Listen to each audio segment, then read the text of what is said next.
নেপালের মতন ভারতবর্ষে হবে। মোদী অমিত শাহ জেনে রাখুক, মতুয়া ধর্মের বিভীষণ হচ্ছে ঠাকুরবাড়ির শান্তনু ঠাকুর, বিস্ফোরক মমতা বালা ঠাকুর।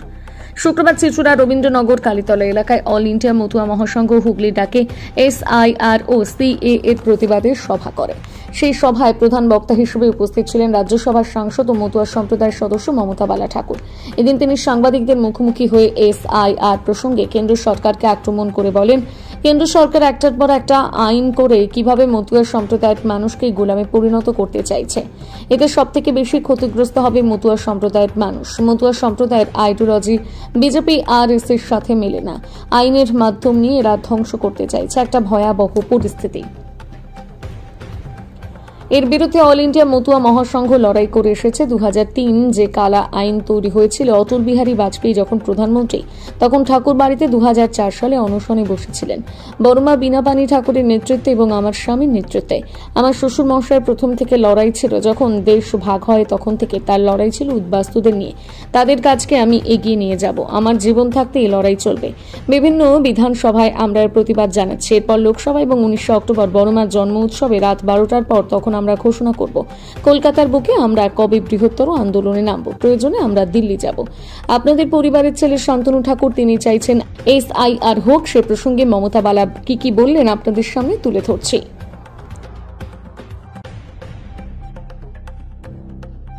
সেক্ষেত্রে এটা করা, এই যে SIR করা, সেটা মনে হচ্ছে না রাজনৈতিক একটা উদ্দেশ্য নির্বাচনের আগে?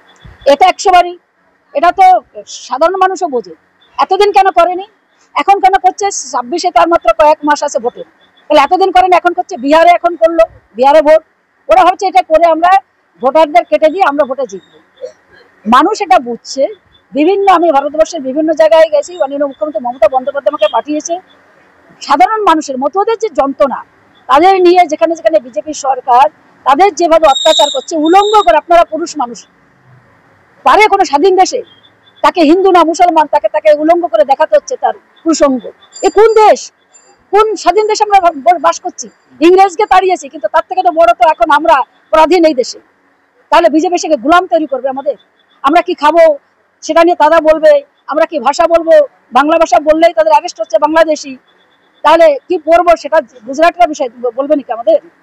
এটা প্রতিবাদ হবে না? যে বাংলাকে আজকে ইংরেজ থেকে আজকে স্বাধীন করলো বাংলা মানুষ, যারা রক্ত ঝরালো, বিজেপি কোথায় ছিল তখন? সাভারকর কোথায় ছিল? তারপরে আপনার নাথুরাম গডসে কোথায় ছিল তখন? বরঞ্চ তারা মুসলমান তারা ইংরেজের কাছে মুসলমান ছিল। ভারতকে যাতে স্বাধীন না করা যায়, ইংরেজকে এখান থেকে বের না করে তাকে পক্ষে কাজ করেছে। এর জবাবও মানুষ দিবে। আমরা মনে করি এটা রেজাল্ট পাবে সামনে যে 26 ইলেকশন, সেই রেজাল্ট বিজেপি আরো বেশি করে পাবে। SIR ইমপ্লিমেন্ট করতে কিছুদিন আগে এখানে সভা করে গেছেন বিজেপি নেতা অসীম সরকার, তিনি বারংবার বলেছেন SIR এর নামটা। আগে অসীম সরকারকে আপনারা প্রশ্ন করতে পারেন, আপনারা মিডিয়া চতুর্থ স্তম্ভ আপনারা, তাহলে আপনারা প্রশ্ন করুন যে আপনিও তো বাংলাদেশ থেকে এসেছেন, তাহলে আপনি কেন ভরেননি? আপনি কি ফর্মটা ভরেছেন, সিএতে অ্যাপ্লাই করেছেন? করেনি। স্বপন মজুমদার বনগাঁ দক্ষিণের বিধায়ক, তার 2002 সালের তার নেই, ভোটার লিস্টে নাম নেই। তাহলে তারা বড় বড় কথা বলে সাধারণ মানুষকে ঠকানোর জন্য। আগে তারা করুক, তারপরে এসে বলবে। যারা ওপার বাংলার মানুষ, বিশেষ করে মতো সম্প্রদায়ের মানুষকে কিভাবে গোলামে পরিণত করবে, সেই চেষ্টাই ওরা করে যাচ্ছে। একটার পর একটা আইন, কখনো সিএ, কখনো ফরেন অ্যাক্টে 1952 সাল ধরেছে, পাসপোর্ট অ্যাক্টে যে আইন, আবার SIR নিয়ে যেটা করছে সেটা তো অলরেডি মনে চালু হবে খুব সম্ভব। তো এটা সব থেকে যদি ক্ষতিগ্রস্ত হয়, তাহলে মতো সম্প্রদায়ের মানুষের সব থেকে ক্ষতিগ্রস্ত হবে। এবং ওরা চাইছে মতো ধর্মের যে আইডিওলজি, যার দর্শন বিজেপির সঙ্গে তো মেলে না, সেটা RSS এর সঙ্গে আমাদের মেলে না। এবং ওরা ওটাকে দেখছে যে মনুবাদীর বাইরে হচ্ছে মতো ধর্ম, তার প্রতিবাদী করেছে হরিপুর চাঁদ। তার জন্য এদের কিভাবে ধ্বংস করা যায় আইনের মাধ্যম দিয়ে সেটা চেষ্টা করছে। এটা ভয়াবহ পরিস্থিতি। এই রাজ্যে আপনাদের স্ট্র্যাটেজি কি হবে? আপনি আবার এই রাজ্যের শাসক দলেরই একজন, আপনাদের স্ট্র্যাটেজি কি? প্রথম হচ্ছে শাসক দলে আমি যখন আসি, তার থেকেও বড় হচ্ছে আমি মতো ধর্মের মানুষ। অল ইন্ডিয়া মতো মহাসংঘ প্রথম থেকে লড়াই করে এসছে। এর বিরুদ্ধে 2003 সালে যে কালা কানুন তৈরি করেছিল অটল বিহারী বাজপেয়ী যখন প্রধানমন্ত্রী, তখন ঠাকুরবাড়িতে 2004 সালে অন্বেষণে বসেছিল বড়মা বীণাপাণি ঠাকুরের নেতৃত্বে এবং আমার স্বামী কপিল কৃষ্ণ ঠাকুরের নেতৃত্বে। এবং আমার শ্বশুর মশাই প্রমথ রঞ্জন ঠাকুর সেই প্রথম যখন দেশ ভাগ হয় তখন থেকে তার লড়াই ছিল যে উদ্বাস্তুদের নিয়ে। তাদেরই কাজকে আমি এগিয়ে নিয়ে যাব। আমি যতদিন বেঁচে থাকবো এই লড়াইকে, আমার জীবন থাকতে এই লড়াই আমরা করব।